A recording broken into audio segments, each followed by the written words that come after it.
Next heading is paternalistic management style. सबसे आसान तरीके to understand this approach is it is a combination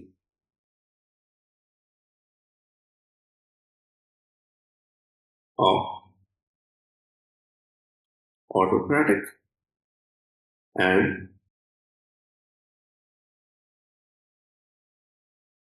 democratic management style. अब ये कैसी बात करेंगे, ऑटोक्रेटिक और डेमोक्रेटिक का कॉम्बिनेशन कैसे? तो देखिएगा,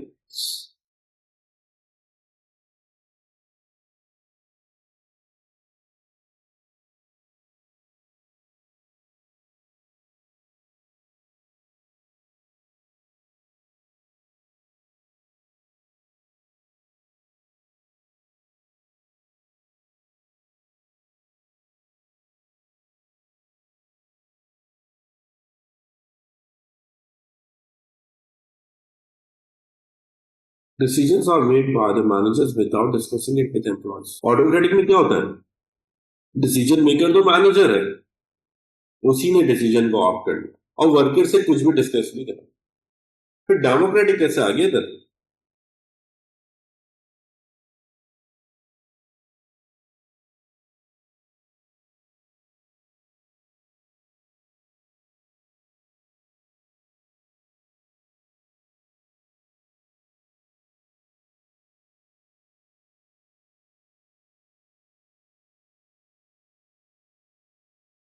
workers are involve just to make them feel value. Means अब मैनेजर गेम कर रहा है। मैनेजर किसके साथ गेम कर रहा है? वर्कर्स के साथ। पहले से डिसीजन ऑफ कर लिया, पहले से डिसाइड कर लिया हमने करना है क्या, और सिर्फ वर्कर्स को वैल्यूड इन्वॉल्व फील कराने के लिए डिसीजन मेकिंग एक्टिविटी परफॉर्म करना है। तो इसमें वर्कर को सिर्फ हम इन्वॉल्व फील कराने के लिए डिसीजन मेकिंग में, कि भाई उनको डिसीजन मेकिंग में प्रॉपरली इन्वॉल्व किया गया, उनको वैल्यू फील कराने के लिए हम सिर्फ उनसे सवाल जवाब में उनको इन्वॉल्व करें। मतलब डिसीजन मेकर कौन है? मैनेजर। फॉर एग्जाम्पल, मैंने आपसे पूछा ना कि टेस्ट कब होना चाहिए, नेक्स्ट क्लास में या उससे फर्दर नेक्स्ट क्लास में? इवन आप सब बोलते हैं सर एक काम करें, नेक्स्ट क्लास को स्किप करते हैं, उसकी फर्दर नेक्स्ट क्लास में हम टेस्ट ले लेंगे। That will be a good option as we will have sufficient time for preparation. मैंने बैक एंड पे पहले से डिसीजन ऑफ किया होता। मैंने बोला ठीक है आप सही बोल रहे हैं, लेकिन मैं नेक्स्ट क्लास में टेस्ट ले लूँ। ऑब्वियसली सब एक ही चीज में थोड़ी बोलेंगे, आप लोगों से एक दो लोग बोल रहे नेक्स्ट क्लास में, तो मैंने उनको वैल्यू फील करा दिया किस टाइम, अपना डिसीजन पहले से ऑफ किया होता। इसी तरह मैंने डिसीजन ऑफ करना है भाई, should we perform the process of downsizing or reduce the wages of employees to deal with the economic recession? आप लोग मुझे कुछ लोग बोल रहे हैं सर एक काम करो, वर्कर्स को नहीं निकाले, आप हमारी सैलरीज कम कर। कुछ वर्कर्स बोल रहे हैं सर सैलरीज भी कम कर रहे हैं, जिसको निकालना है निकालें, जो अच्छा काम नहीं करे उनको ले ऑफ करें, ताकि भाई हमारे पास हम जो एफर्ट अप्लाई करें हमें तो सफिशिएंट अमाउंट ऑफ फाइनेंसेस मिले, वहां पे हम तो अपनी अमाउंट अर्न करें। लेकिन मैनेजर ने बैक एंड पे पहले से डिसीजन ऑफ किया हुआ था, I will perform the process of downsizing. तो ये पैटर्निस्टिक लीडरशिप स्टाइल ऑटोक्रेटिक और डेमोक्रेटिक का कॉम्बिनेशन। ऑटोक्रेटिक यानी डिसीजन पहले से ऑफ किए हुए, डेमोक्रेटिक यानी कि वर्कर्स को सिर्फ वैल्यू फील कराने के लिए हम उसको डिसीजन मेकिंग में इन्वॉल्व करें। तो अब देखिए इसकी डेफिनेशन क्या है।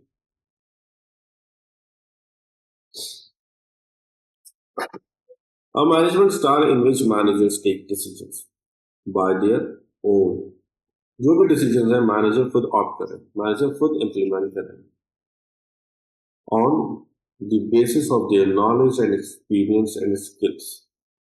जो भी डिसीजन है हम खुद ऑप्ट करें and only involve employees in the process just to make them feel valued in the business। हम सिर्फ इन्वॉल्व क्यों करें? उनको वैल्यू फील करा देंगे, वरना डिसीजन तो पहले ही ले लिया गया है भाई, डिसीजन तो पहले ही ऑफ कर लिए थे। सिर्फ आपको इम्पोर्टेंट फील कराना है, वैल्यू फील कराना है, तभी हम क्या करें, हम आपसे डिसीजन मेकिंग प्रोसेस में इनपुट कलेक्ट करें, बट आपका इनपुट इम्प्लीमेंट नहीं हो, आपका इनपुट यूज नहीं होगा।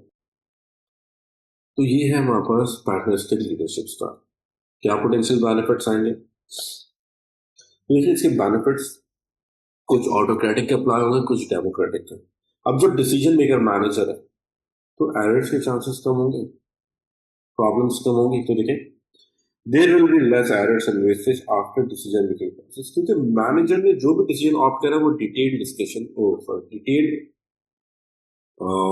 इवैल्यूएशन के बाद, एनालाइजेशन के बाद करा, तो सिचुएशन में एरर्स के चांसेस बिल्कुल मिनिमाइज हो जाते हैं, बिल्कुल लोअर साइड पा जाते हैं।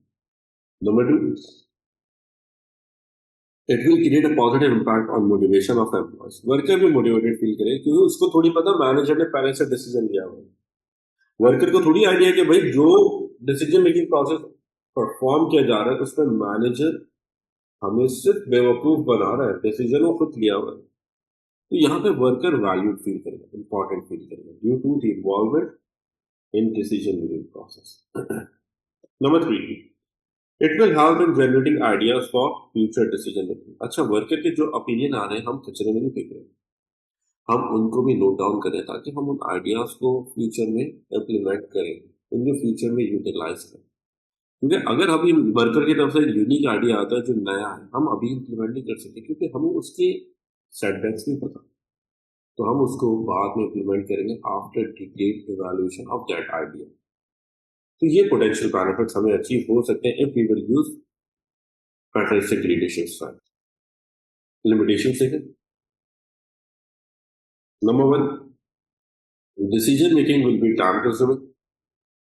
पर डिसीजन तो मैं ऑप्ट कर रहा हूँ लेकिन वर्कर से डिस्कस भी तो कर रहा हूँ, दैट्स व्हाई डिस्कशन में टाइम लग रहा है। इसको हम डिसीजन मेकिंग को टाइम कंज्यूमिंग बोलते हैं। क्योंकि अकेला मैं डिसीजन को ऑप्ट करता और वर्कर्स को इन्वॉल्व नहीं करता तो हमारे पास decision making time consuming consider नहीं है। लेकिन हम वर्कर्स को डिसीजन मेकिंग प्रोसेस में इन्वॉल्व भी कर रहे हैं, उनसे इनपुट भी कर रहे हैं और फिर डिसीजन को इम्प्लीमेंट कर रहे हैं, तो वहां पर डिसीजन को इम्प्लीमेंट करने में टाइम लगता है। It will reduce motivation of employees in a long period of time. Worker की मोटिवेशन कम होगी लेकिन अभी नहीं, कुछ महीनों के बाद, कुछ सालों के बाद। अगर अगर वर्कर रियलाइज कर लेते हैं, उनके सजेस्टेड आइडियाज इम्प्लीमेंट करते ही मैनेजर, वर्कर जो भी बताता है मैनेजर उसको इम्प्लीमेंट ही नहीं करते, तो उस सिनेरियो में लॉन्ग रन में वर्कर की मोटिवेशन रिड्यूस होगी। बट अभी करंट सिनेरियो में तो वर्कर की मोटिवेशन को हम क्या कर सकते हैं, इंक्रीज कर सकते हैं काफी। Next, how to share business information with employees. Decision maker हम हैं लेकिन बिजनेस की इंफॉर्मेशन तो हमें शेयर करनी पड़ेगी ताकि इनपुट आए वर्कर की तरफ से, ताकि वो इंपॉर्टेंट इन्वॉल्व फील करें। तो अगेन बिजनेस इंफॉर्मेशन शेयर करेंगे, इट मींस दैट बिजनेस की कॉन्फिडेंशियल इंफॉर्मेशन डिस्क्लोज हो रही है, that would create a problem for the business. तो देखिए ये पोटेंशियल बेनिफिट्स एंड ड्रॉबैक्स हमारे पास आएंगे if we will implement paternalistic management style. Next management style is laissez-faire management style. And if we talk about laissez-faire management style, तो इसमें होता क्या है? इसमें मैनेजर्स इन बिजनेस, जो भी बिजनेस में मैनेजर्स एग्जिस्ट करें, वो क्या करते हैं, हैंड ओवर करते हैं authority of task to the relevant employees. जो हमारे पास एम्प्लॉयज एग्जिस्ट करते हैं, हम उन एम्प्लॉयज को जो रेलेवेंट है, यानी कि जो स्किल्ड है, जो एक्सपीरियंस है, जो सूटेबल एम्प्लॉयज हैं, हम क्या करते हैं, हम उनको टास्क की अथॉरिटी हैंड में करते हैं। यानी कि हम उनको बोलते हैं भाई आपने ये पर्टिकुलर टास्क कंप्लीट करनी है by this time period. Simple, हमने क्या चीजें बतानी है, दो चीजें बतानी, what task they have to perform and by what time period it should be completed. So ये दो इंफॉर्मेशन हम देंगे। अब वर्कर डिसाइड करेगा टास्क को कंप्लीट करते वक्त क्या डिसीजन ऑप्ट करने, क्या मैथड्स अप्लाई करने, क्या प्रोसेस उसको सही लगते हैं। जो भी वर्कर को मैथड करेक्ट लगेगा, worker can use that particular method while performing their operations. तो जब कभी भी हम ऐसा मैनेजमेंट स्टाइल की बात करते हैं तो इसको हम बोलते हैं लेज़-फेयर मैनेजमेंट स्टाइल, जिसको हम डेलीगेशन भी बोलते हैं। यानी कि टास्क की अथॉरिटी, काम की अथॉरिटी हमें क्या करा, वर्कर्स को हैंडओवर कर दिया, डेलीगेट कर दिया, where workers will perform that particular task by their own, the way they want to complete a task. तो देखिए डेफिनेशन क्या है,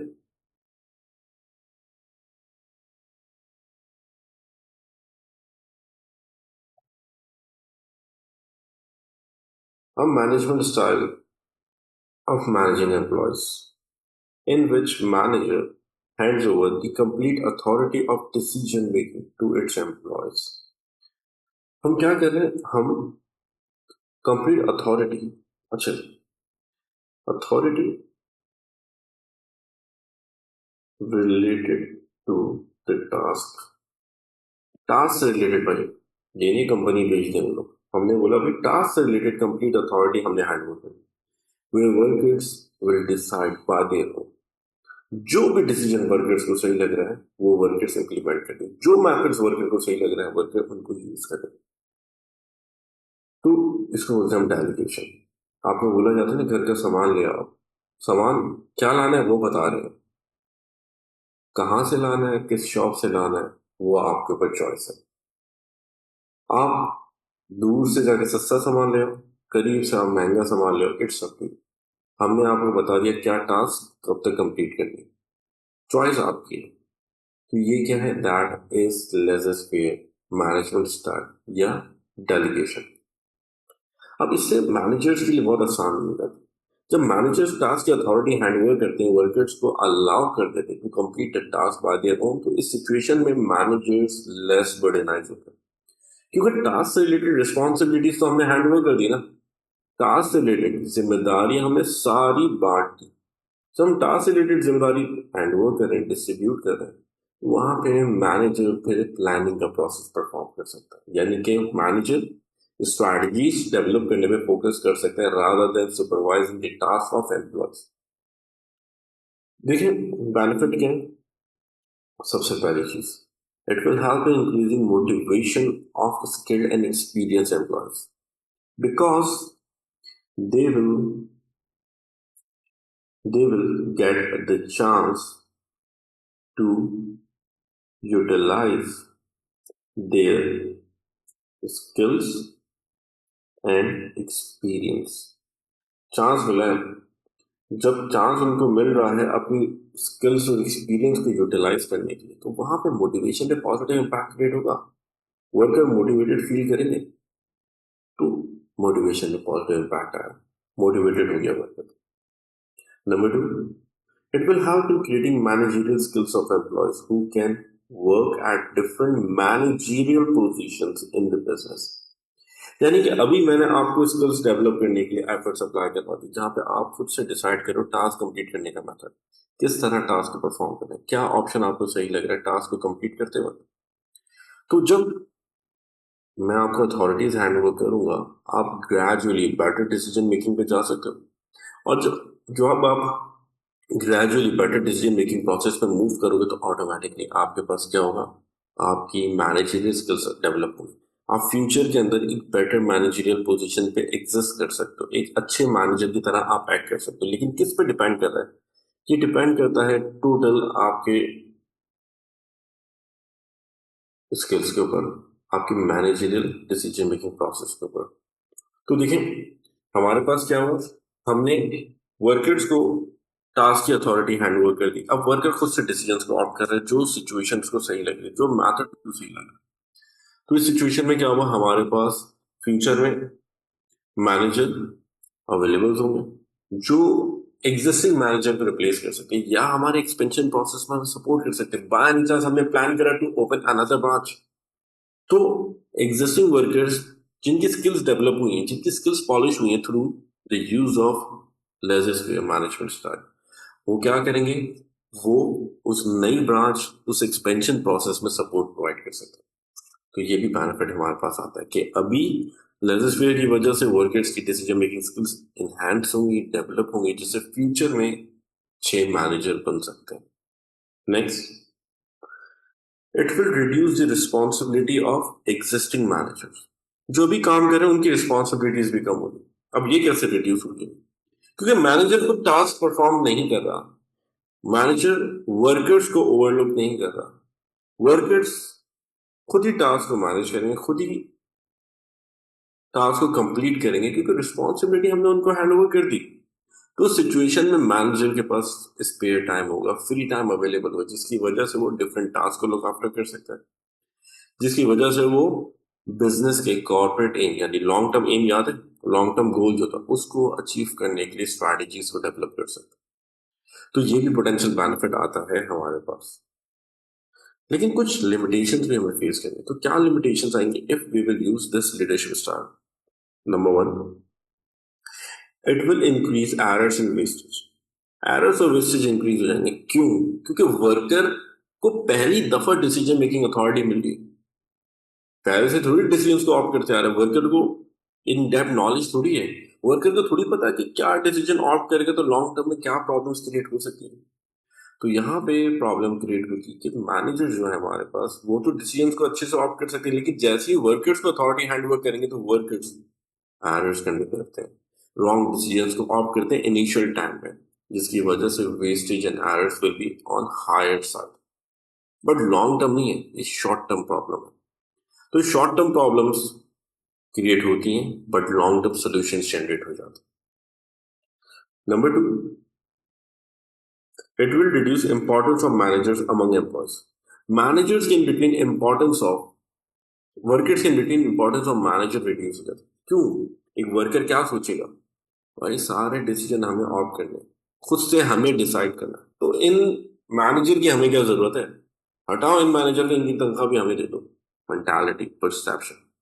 तो जब सारे डिसीजन वो खुद ऑप्ट कर रहे हैं, इवन वर्कर कुछ अच्छे डिसीजन भी ऑप्ट करोगे, बोलोगे भाई मैनेजर की हमें जरूरत ही नहीं है, हम खुद से बेटर डिसीजन ऑप्ट कर सकते हैं। तो ये सारे फैक्टर्स क्या करें, मैनेजर की इंपॉर्टेंस को रिड्यूस कर रहे हैं अमंग एम्प्लॉयज, जो लॉन्ग रन में प्रॉब्लम क्रिएट करती है। और लॉन्ग रन में मेजर प्रॉब्लम क्या क्रिएट करती है आपके पास, इसकी वजह से इन long run problems for related to trade union enhance हो जाती है, ट्रेड यूनियन के मसले बढ़ जाते हैं। क्योंकि मैनेजर पहले कंट्रोलिंग अथॉरिटी था, अब मैनेजर कंट्रोलिंग अथॉरिटी नहीं है। It means dependency on manager कम हुई, डिपेंडेंसी ऑन एम्प्लॉयज इंक्रीज हो गई। तो इस सिचुएशन में ट्रेड यूनियन की स्ट्रेंथ इंक्रीज होती है। अच्छा, थर्ड ड्रॉबैक देखते हैं, not suitable for newly recruited and less experience employees. देखो, इस इस मैनेजमेंट स्टाइल को हम किसके लिए यूज करेंगे, सिर्फ ओनली फॉर एक्सपीरियंस एम्प्लॉयज। अगर हमने एक नया एम्प्लॉय के लिए यूज कर लिया, उसको तो वैसे ही कुछ नहीं आता, एक्सपीरियंस नहीं है, टास्क परफॉर्म करने के प्रोसेस नहीं आते इन डिटेल, तो वो फॉर श्योर एरर्स कंडक्ट करेगा, उसके जो भी डिसीजन होंगे वो सारे इनइफेक्टिव होंगे। तो यहाँ पे हमारे लिए क्या होगा, प्रॉब्लम क्रिएट होगा। तभी बोले not suitable for newly recruited and less experience employees. तो ये पॉसिबल लिमिटेशंस हमें फेस करनी पड़ सकती हैं अगर we will use legislative management style. तो अब देखें, मैनेजर डिफरेंट सिचुएशंस के अकॉर्डिंगली डिसाइड करेगा कौन सा मैनेजरियल स्टाइल अच्छा है। एक्सपीरियंस एम्प्लॉयज हैं तो बिजनेस या managers can use autocratic, sorry democratic and legislative. अगर वर्कर्स लेस एक्सपीरियंस है तो हमारे पास क्या होगा, हम लोग मैनेजर्स ऑटोक्रेटिक या पैटर्निस्टिक यूज करेंगे, क्योंकि दोनों सिचुएशन में डिसीजन मेकर तो मैनेजर है। वर्कर्स के जो भी ओपिनियन आएंगे वो सारे हमारे पास क्या होंगे, हम उनको पैटर्निस्टिक में कंसिडर ही नहीं कर रहे, अगेन इफेक्टिव डिसीजन मेकिंग की जाएगी। अच्छा सुनेगा, अगर आपके पास ट्रेड यूनियन इश्यूज है, ट्रेड यूनियन प्रॉब्लम्स है, तो वहां पे वर्कर्स को भी तो हमें खुश करना है, मोटिवेट करना है, टीम वर्किंग एनवायरनमेंट डेवलप करना है। तो we should go for democratic और पैटर्निस्टिक लीडरशिप स्टाइल। अगर ट्रेड यूनियन की प्रॉब्लम नहीं है तो we can go for autocratic. Workers loyal है, high loyalty among workers exist करती है, it means that workers think for the benefit of business, then legislative leadership style should be a suitable option. क्योंकि वहां पे जो भी decision opt करेंगे worker business को प्रायोरिटाइज करते हुए सोच रहे होंगे, अपने आप को सेकेंडरी होल्ड कर रहे होंगे। तो ये डिफरेंट सिचुएशंस एंड फैक्टर्स जिनके अकॉर्डिंगली हम डिसाइड करते हैं which leadership style, management style should be used by the business.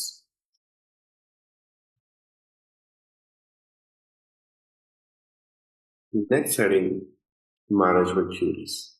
अब देखिए, तीन डिफरेंट इंडिविजुअल्स आए, उन्होंने अपना परसेप्शन, अपना पॉइंट ऑफ व्यू दिया according to the management of employees. भाई, एक आए मैनेजर, एक आए इंडिविजुअल, उन्होंने बोला भाई वर्कर्स को मैनेज करना है तो ये पर्टिकुलर अप्रोच यूज करो, अच्छे मैनेजर काउंट होते हैं। इसी तरह दूसरे इंडिविजुअल आए, उन्होंने क्या करा, उन्होंने अपने पास से अपने पॉइंट ऑफ व्यू, अपनी रिस्पॉन्सिबिलिटी बोला भाई मैनेजर की कुछ जिम्मेदारी है, अपना पॉइंट ऑफ व्यू दिया। तो इस तरह तीनों इंडिविजुअल्स ने अपना परसेप्शन, अपना पॉइंट ऑफ व्यू दिया। तो हमें उसको अब डिस्कस करना है। तो तीन थ्योरीज कौन है हमारे पास? McGregor, Mintzberg and Henry Fayol. तो स्टार्ट करते हैं विद मैकग्रेगर, जिनकी थ्योरी बहुत फेमस है with the name of theory X and Y. Basically हुआ क्या था, मैकग्रेगर ने दो डिफरेंट कैटेगरी ऑफ एम्प्लॉयज को आइडेंटिफाई करा। एक को बोला भाई एक फॉल करते हैं एक्स की कैटेगरी में और एक फॉल करते हैं वाई की कैटेगरी में। दोनों डिफरेंट कैटेगरीज को इन्होंने आइडेंटिफाई करा और दोनों के लिए different methods of managing employees implement करते। भाई बोला आपने एक्स कैटेगरी को मैनेज करना है ना, तो ये पर्टिकुलर स्टाइल्स यूज करो, ये पर्टिकुलर ऑप्शंस यूज करो, मैथड्स यूज करो in order to manage employees. इसी तरह if you are planning to manage the employees of category Y, तो वहां पे आप डिफरेंट मैथड्स को यूज करो। तो देखिए, पहले इस पे आते हैं थ्योरी एक्स। इन्होंने क्या करा, थ्योरी एक्स कुछ लोग यहाँ पे रिलेट करेंगे।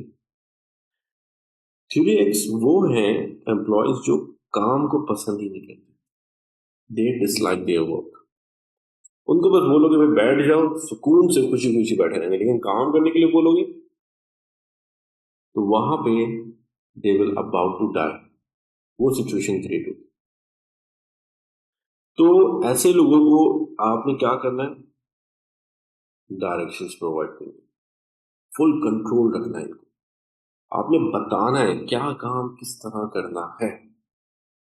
जब आप ऐसा करोगे ना, तो वर्कर्स क्या करेंगे, वर्कर्स पे टास्क परफॉर्म करना प्रेफर करेंगे। ऐसा नहीं कि काम नहीं आता, they are experience, they have knowledge, but they dislike their work. इसी तरह थ्योरी वाई कौन से, कि वो कैटेगरी हैं जिनको काम करना पसंद है, मेहनत कश लोग हैं ये बोलते हैं भाई मेहनत करेंगे, मेहनत करके हम तरक्की हासिल करेंगे। अच्छी अप्रोच है। तो they are willing to take responsibility, जो जिम्मेदारी लोगे खुशी खुशी बोलेंगे जी सर हम हाजिर करने के लिए। तो इनके लिए method of managing employees different. ठीक है, तो चलिए देखते हैं।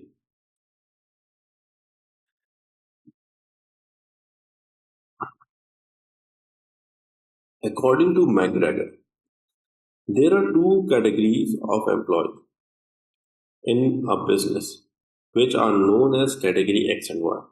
बेसिक इंफॉर्मेशन दी इन्होंने। अब देखो, employees of category X are considered to be lazy, less motivated, and unwilling to have new responsibility, and does not participate related to improvement of business operations. ये हमारे यहाँ हमारी कंपनी में समझ लो किसी ने ला के बिठा दिया, पता नहीं क्यों आ गए, बस आ गए हैं हमारे पास। लेकिन अब हमें उनसे भी तो काम करवाना है, ये थोड़ी कि हम उनको बोलेंगे भाई बाहर जाओ आपसे हम काम नहीं करवा रहे। हमें उनको भी तो मैनेज करना है, उनसे भी तो टास्क परफॉर्म करवानी है। तो वहां पे इन्होंने क्या करा, चार चीजों को हाईलाइट करा। एक लेजी, निकम्मे, तो निकम्मे नहीं बोलेंगे, कहाँ लोग हैं, less motivated, unwilling to have new responsibility, यहाँ पे निकम्मे वाला वर्ड आना चाहिए, and does not participate related to improvement of the business operations. तो इनके लिए क्या बोले, सख्तियां कर दो भैया। और क्या सख्तियां, और such employees McGregor suggested to use autocratic management style। बोला अब इनके लिए ऑटोक्रेटिक अप्लाई कर दो, क्योंकि जब वर्कर्स को आप बताओगे क्या करना है, तब आप वर्कर्स को खुद बताओगे व्हाट टू डू, क्या करना है, how it should be perform किस तरह करना है, विथ डेडलाइन, और कब तक करके देना है। तो वर्कर काम करेगा, मजबूरन काम करेगा, क्योंकि मजबूरी मैनेजर ने उसके लिए क्रिएट कर दी। तो इन वर्कर्स को क्लोज सुपरविजन की जरूरत है, नजरें इनके ऊपर ही रखनी है ताकि ये कहीं से आगे पीछे ना हो। इनके ऊपर हम लोग प्रॉपर फोकस रखेंगे ताकि हम उनको फ्री टाइम रखें, ताकि हम उनको प्रॉपर देखें ये इंस्ट्रक्शंस को फॉलो कर भी रहे हैं या नहीं कर रहे हैं। क्योंकि इंस्ट्रक्शंस को अगर फॉलो नहीं करेंगे प्रॉब्लम होगी बिजनेस के लिए। तो यहाँ पे बोल रहे हैं क्या, use autocratic management style for such employees. अब देखें आगे further information, as it will help in managing employees of category Y more effectively, as managers will assign tasks to them with deadlines and processes through which tasks should be performed, so employees will act accordingly. तो जब सब हम बताएंगे किस तरह करना है, कब तक करना है, तो वर्कर उसी के अकॉर्डिंगली फिर टास्क को परफॉर्म कर रहा होगा। However, in order to manage the employees of category Y, तो वहां पे कुछ अलग बात करिए। अब इसकी तारीफें करिए कुछ एम्प्लॉयज की, देखिएगा खुश हैं ये इनसे।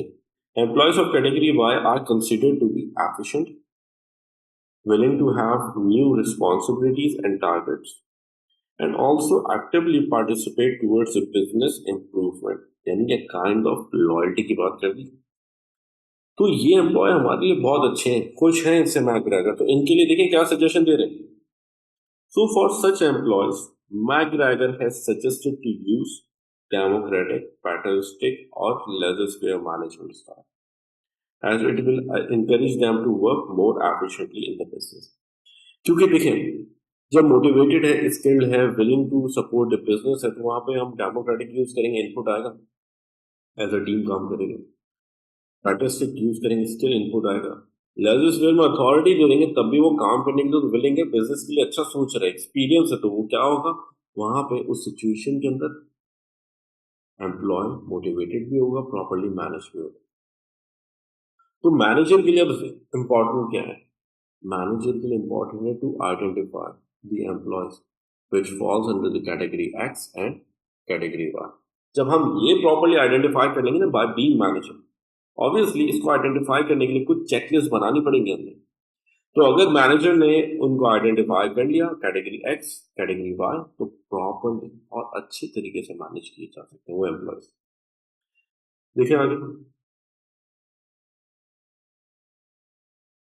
Involve in the process of decision making, कौन सा आ गया हमारे पास, ये रहा।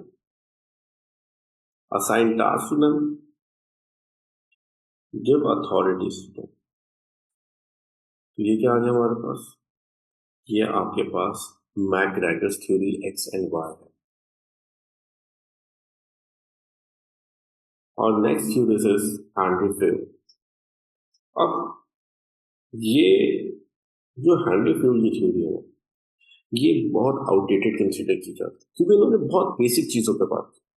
अगर ये बातें ना भी करते ना, हमें पता थी मैनेजर के बारे में, क्योंकि इन्होंने क्या बताया, देखें इन्होंने अकॉर्डिंग टू हिम देयर, थोड़ा सा मसला आ गया,